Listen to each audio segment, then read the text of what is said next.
Well, good evening, everyone. Welcome back to the channel. So my apologies for the video I did earlier in the day. It turned out a little rough.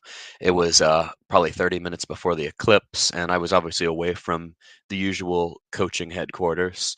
So, I kind of botched a few things, didn't have the spreadsheet up. Somehow I had a brain fart and closed the spreadsheet that I had open before. But nonetheless, I'm in my usual spot now, so I have everything in front of me, and I'll be able to do a much better explanation of the wheel strategy. But nonetheless, the comments I got were actually really entertaining. I want to read some of those after I actually cover the content in the video because typically hate comments end up being a lot more entertaining than the good ones, which the good ones are well over 90%, which is awesome. But this video definitely, and it deserved it. I'm not gonna lie, it was crap, but it's YouTube. Why take it down?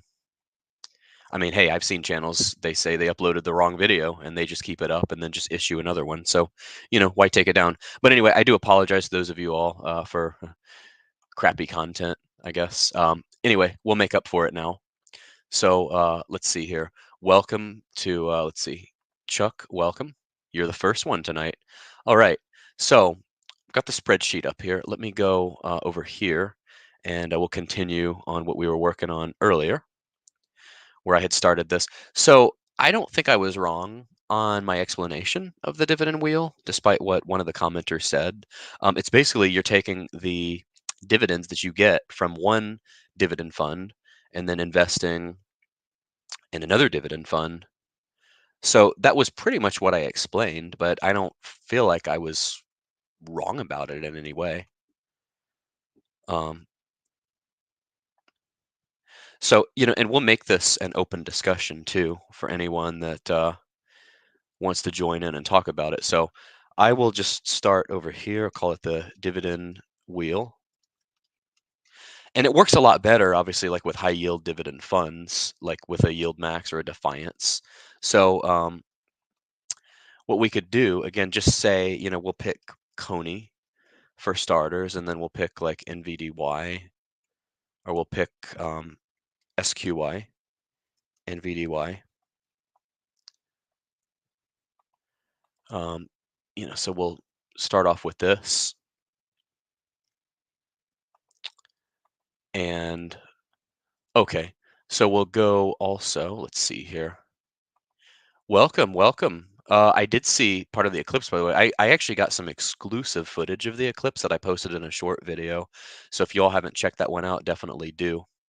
Okay, let me zoom in here since some of my comments that I got on the last one said it wasn't big enough.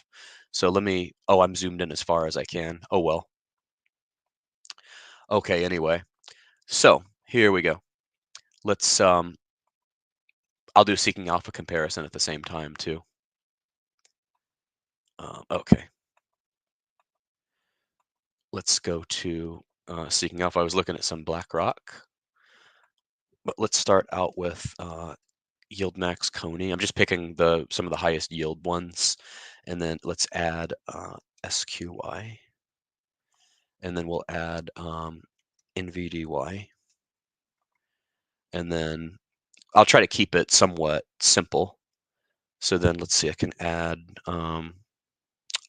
MSTY, another big pair. Okay, so it's tricky because you kind of, I would think, want to spread out your dividend payment dates. So for this example, we could even add, say, ULTY, and we can even add like the YMAX and the YMAG. So we'll just make this a yield max comparison for now. YMAG, there we go. Magnificent 7. Okay, so we'll compare just the price return of these since the beginning of the year. Of course, look at that, down, down, we're up there, way up there, we're down, and then down over here. So what I want to do is, so Coney's currently at 2614. So if I go back to L spreadsheet over here, this is going to be, let's see. I see Dissector took Richard King's line, but Richard King is nowhere to be found today. Hopefully he didn't get ticked off by the low quality of my last video. Some people did, but not all.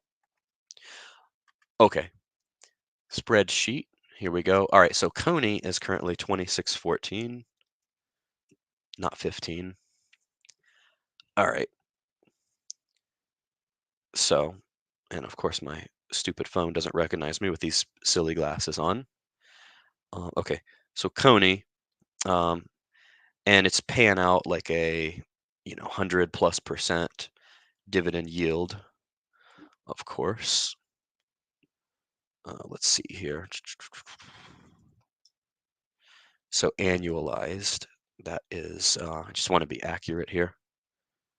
Let's see here. I'm at the Coney site over here.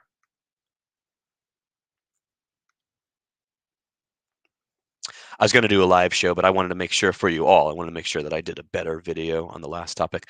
Okay, so it's actually 134.78%. All right, so we'll just say 135% for argument's sake. So that would actually be, say we had $10,000 invested in this one, and this got us at the current price, this would get us 382.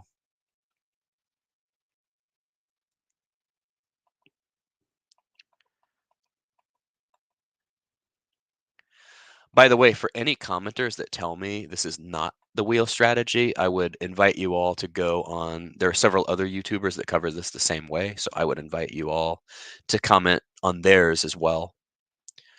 Okay, so 2614. So this is 382 shares that we would get. So if the dividend is 135%, then that's going to be, it would be this times really 2.35 because you add 1. So the dividend price per share is actually, it would be actually a $35 dividend per share, which would be, we'll just say 35.29 equals this times this many shares over here. Nope, that's not what I want to do.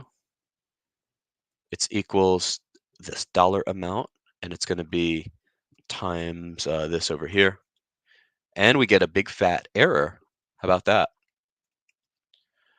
So that would actually be annualized 13,500. If it sustained, which I would strongly advise to follow this for a year, it's unlikely that this stays at this level because Coinbase, it's based on Coinbase. Coinbase is at a unique level right now because of Bitcoin, of course. So this would be per year. This would be per month. Let me center these. $sign so that we know that we mean business. We mean dollars and cents that hopefully make sense. Okay, so that would be $1,000 in dividends per month. So then take the next one, for example. Say we're going to go into SQY. And then at the last ex-dividend date, so it was 25.47, I believe, before the last dividend date. It dropped all the way to 22.49 Thursday. So say we just bought in today, it's actually 23.26 today. This may not be spot on. There may be a couple of little caveats that I'm missing, but you get the rough idea here. So share price of 23.26, and then let's see here. Okay, SQY is down to 33.37%.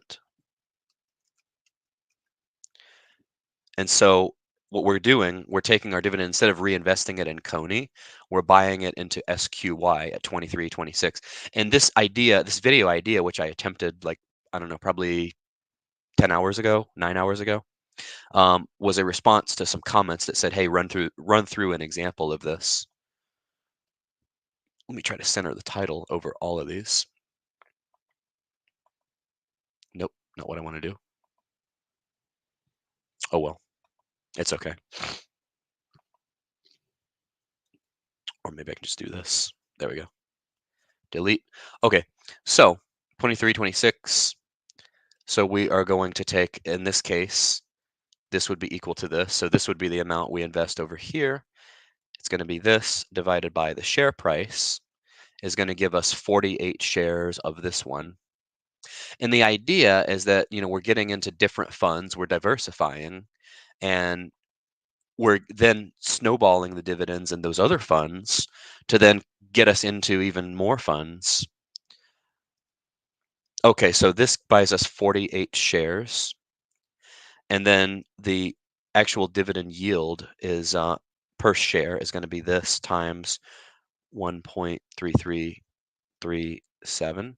So it's actually $31.02. I might have screwed something up above here.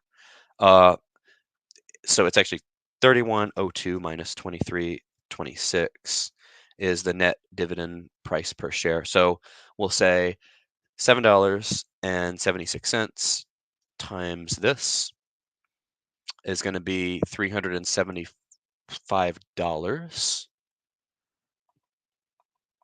right? Okay, so this is now we're getting a dividend over here, which we weren't even in this fund to begin with, right? So now we've entered a fund. We're now getting a dividend on the fund, right? So if I was to take this, this is this number of shares, right? 48. The net dividend is actually, so share price 23.26 times the dividend return. So it's actually, like I said, 33.37%, right? 23.26 times 0.3337. 776, yeah, times the 48.37. Just checking my math here. That's $375. And that would actually be, you know what? Here's where I was mistaken. It's annualized, so this would actually be divided by 12. So here's the thing. If you want to then get into another one with this, then you would only have money for like one share over here. So you would actually have to, in this case, maybe put some new money into one like NVDY. Let me check comments here. Let's see what we got here. Oh, we just got a hello from Mr. Keith Allen here. Okay.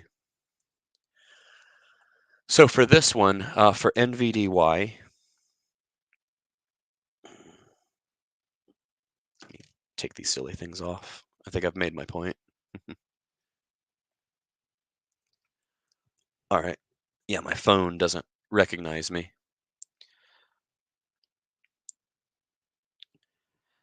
All right, so let's see. NVDY 2620. So this would buy like one share of NVDY over here. So you could buy like one share for 2620. So with this example here, you've actually gotten into, instead of reinvesting this dividend over here into the same fund, you're now with 1 month's dividends, you can be into two different funds, right? But then forget the monthly thing and just take this as your yearly dividend. So say you just built up your dividends for the year, right? And then you had like $13,500 in dividends. Hold on, let me see if there's a better way I can explain this.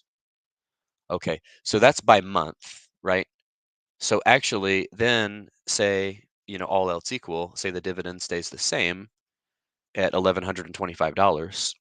So then the dividend that you get in the next month, let's just call this April, and then say by May, oops, by May, if I could spell correctly,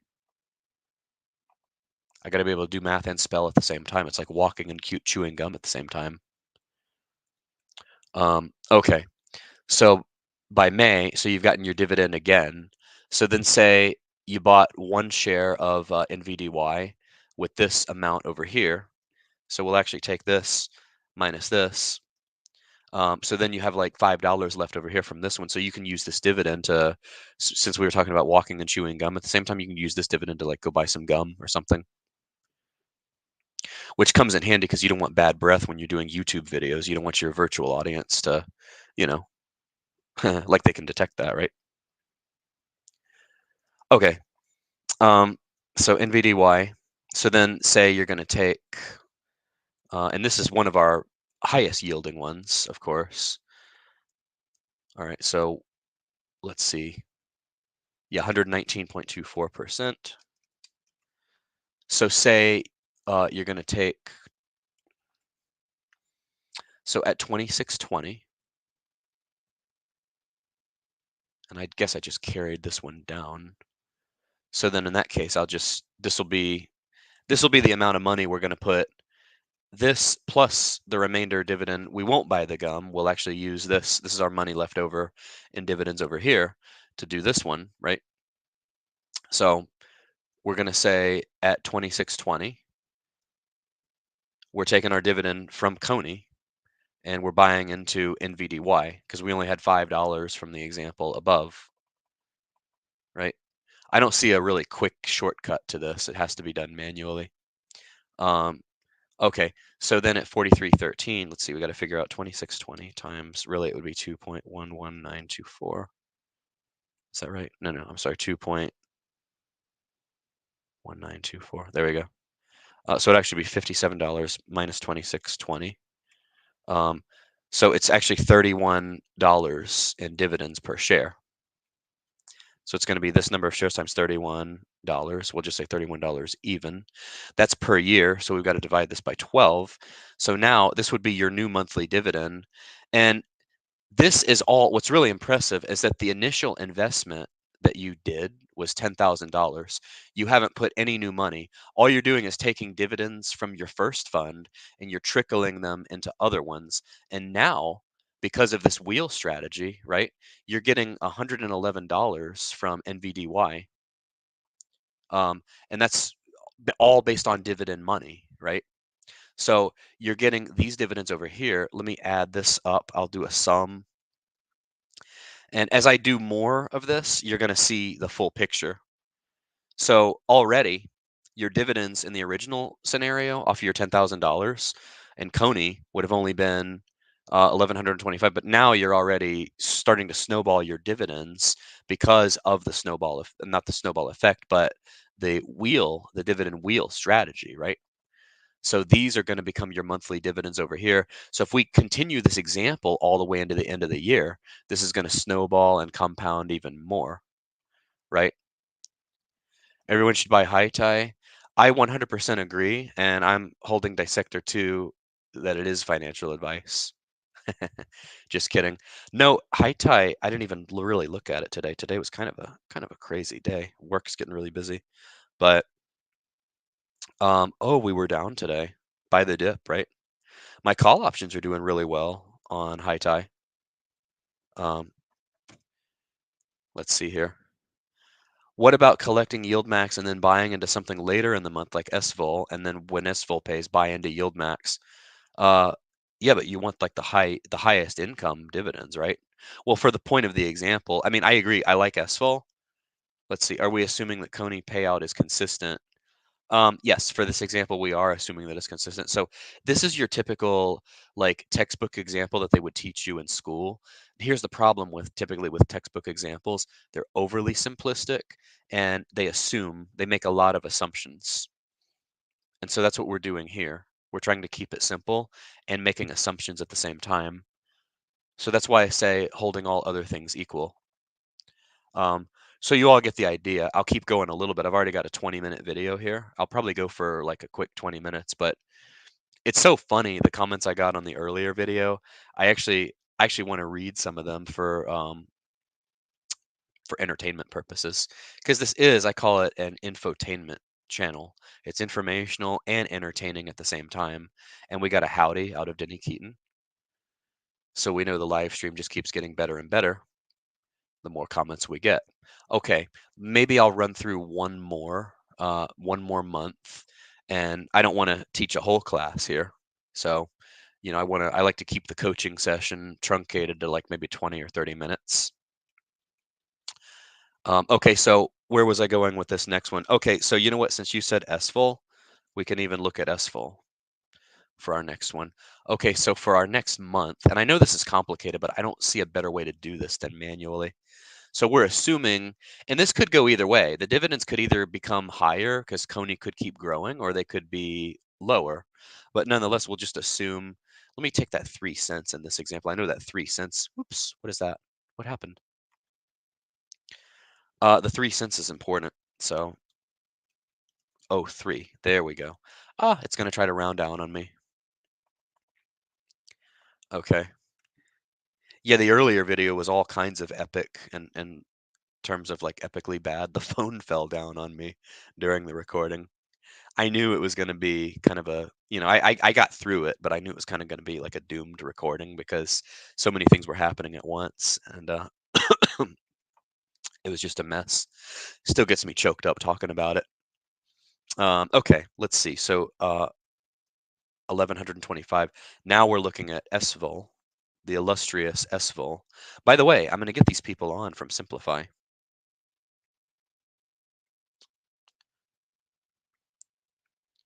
So, the first question I'm going to ask SVOL, you know what I'm going to say, right? Give the coach a $500,000 job offer.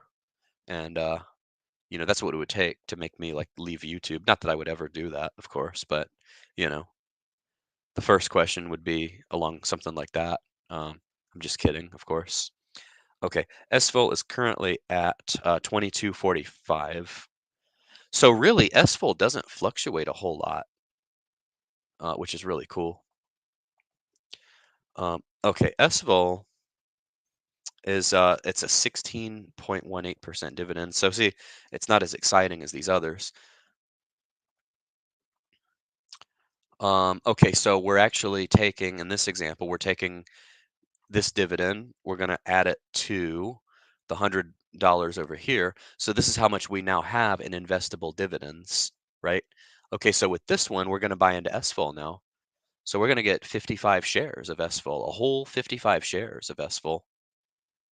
And keep in mind, what's really cool about this is on an initial investment of $10,000, right? So you're getting into all these funds with no new money put in because it's all dividends, right?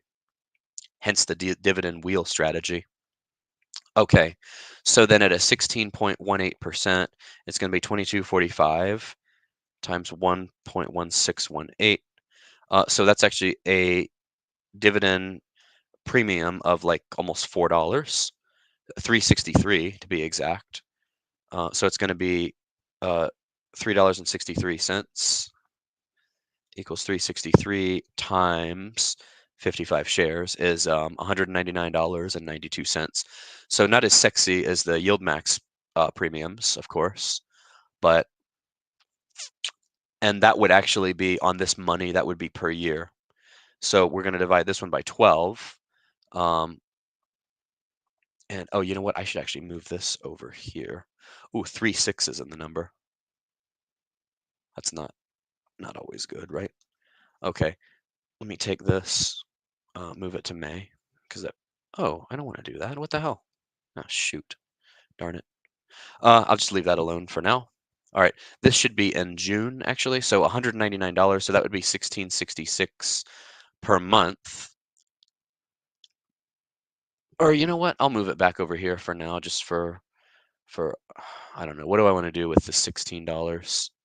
Um, anyway, let me just take. Actually, I'm sorry. This should be in June.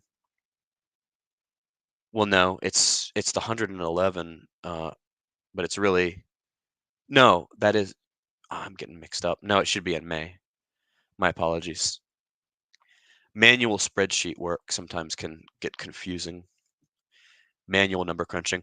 Okay, so then here's what's really cool about this. All right, so we're going to add this to this. And in this example, I'm just going to keep it to this for now. I know I could go for a whole year. Maybe I'll keep building on this. But what's really cool, so we've now got $3,539 in dividends, which that's actually a return of 35% alone just on dividends, right? And we're compounding. We're invested in all these new funds, right? So just on an initial investment of $10,000, we're invested in all these new funds. We're in 4 funds when we only put in What is the downside to SVOL? So if volatility spikes, which so I have had concerns about SVOL, like in the audience. So if volatility spikes, then SVOL could plummet. There are a lot of people out there that are very uncomfortable with being in a fund based on volatility. So there's something to be said about that for sure. Um, okay, so I'm going to keep this dividend wheel example to that for now. You all can either love it or crap on it again, like you did the last video. Some of you, not all of you, most of you love me. Um, but anyway, so what I want to do now, because this was so entertaining, and I like to make it fun, I actually want to read some hate comments from the last video, because that's always fun. Most of my comments are positive, but the 5 to 10% that are what I call hate comments are fun for sure. And these were particularly funny today. So let me go over here. And for those of you who haven't seen already, I got some exclusive footage of the solar eclipse today. I put it in a short video, so definitely check that out if you haven't already. Okay, let's go to comments and have some fun here. So the content part of the video is over. Now we're just kind of in bonus time and we're going to have some fun. Thanks for laying this out. Yeah, you're welcome. I'm glad you like it. I know my content's not as good as some other channels, but I do what I can with what I have right now. Uh, and right now, not a lot of time, but I have the knowledge and I try to put in the effort where I can. Okay, so let's read some comments from earlier. The video I did, it was quite funny. Like the phone fell over on me and stuff. So the first comment, this was the coach bloopers edition. It was kind of like a blooper reel. And I even responded to it. I said, this was an April Fool's video for me, with me as the fool, for sure. So I say I was the fool, but remember, to quote a song, everybody plays the fool at one time or another. So take that away. That's like the fortune cookie takeaway for the night. We can't read the numbers on the spreadsheet, so please exclude the empty columns so everything is bigger. Yeah, it's pretty bad. This is my favorite one here. This one here, Ryan Denoon, whoever this is, he said, first of all, what you're describing isn't the wheel strategy. Well, uh, my apologies for that. Hopefully what I described on this video was. If not, did I describe the wheel strategy tonight? It says it is decidedly so. So there we go. Case closed. You're trying to describe diversification through dividends, but you're doing a bad job at it. Financial guru, LOL, and all caps. And this person, I did a kiss emoji. I figured I would just be funny. And then one of my favorites here, G Ajimian, he says LMAO. This was the most pointless video I think I've ever watched, and I watched it till the end just to be tortured even more. Well, what can I say? He's a masochist and he likes torture apparently. And then he says, I think the coach needs a coach. I'm not going to disagree. Sometimes I need to be coached myself. That's why I say coaching is a two-way street. And then the same person says, from the garage to the hallway, come on, coach, you can afford better than that. Not until my yield max dividends kick in, by the way. And then my response to this one was, as long as it's not under interstate. I got another comment that said, guessing that the housekeeper hasn't come in yet. My response to that one was, when my next yield max dividends come in, I'll bring her back ASAP. And I do promise, as soon as those dividends hit, I will bring the housekeeper back and the coaching headquarters will be spotless. And then let's see what other comments were funny here. This one was average. Here's a person trying to sell me YouTube promotion. He says this channel's my happy place. So what this is an example of someone trying to sell you something. This is what they do. They try to butter you up. So he's trying to like stroke my ego, saying that he's actually commenting on a bad video, saying the channel's my happy place. Probably trying to pitch some service. Oh, this is an old video I did. Here's one that was a little bit nicer. He said, confusing video, please increase quality by being a little more prepared. I agree. I could work on that. I usually rely on the 8-ball, I'm sorry, the advanced forecasting equipment. But otherwise, I kind of sometimes overcompensate for that instead of prepping. But I definitely could do a better job of that. And I will. It'll come. It's like, what do they say? Kaizen style improvements, right? And then here's Hoffman. He really enjoyed the last video. He said, "Are you in the hallway of a Radisson Inn? Good to see the prep work is paying off." And I said, "No, I was in a red roofie inn." And then he laughed. Probably he saw the phone fall and he laughed. And then he said, "It just keeps getting better and losing the principal equally." So yeah, so those are my comments I got on today's video. I knew I would kind of take a hit for it, but it's okay. What would Scooby Doo invest in? Great question. Actually, I would say he would invest in Scooby Snacks. Whatever company makes Scooby Snacks, um, or maybe how about this? Maybe he would invest in like Warner Brothers because don't they own the rights to those cartoons now? So yeah, that's definitely a good question for sure. Or maybe mystery solving equipment. Uh, Whoever manufactures the mystery machine, companies like that, food food companies, they like to eat. So anyway, well that was fun. Hopefully I made up for the last one that I made you all sit through, or I didn't make you. You chose to. Haha. Anyway, so all right, I'll see you all in the next one. Like, comment, and subscribe. By the way, no one called this out, but I actually misspoke yesterday. I said round hill dividends were supposed to come today. They're actually supposed to be tomorrow. So bright and early in the morning, I should be back with an update on round hill. All right, so I'll see you all then. Take care. Have a great night. Bye.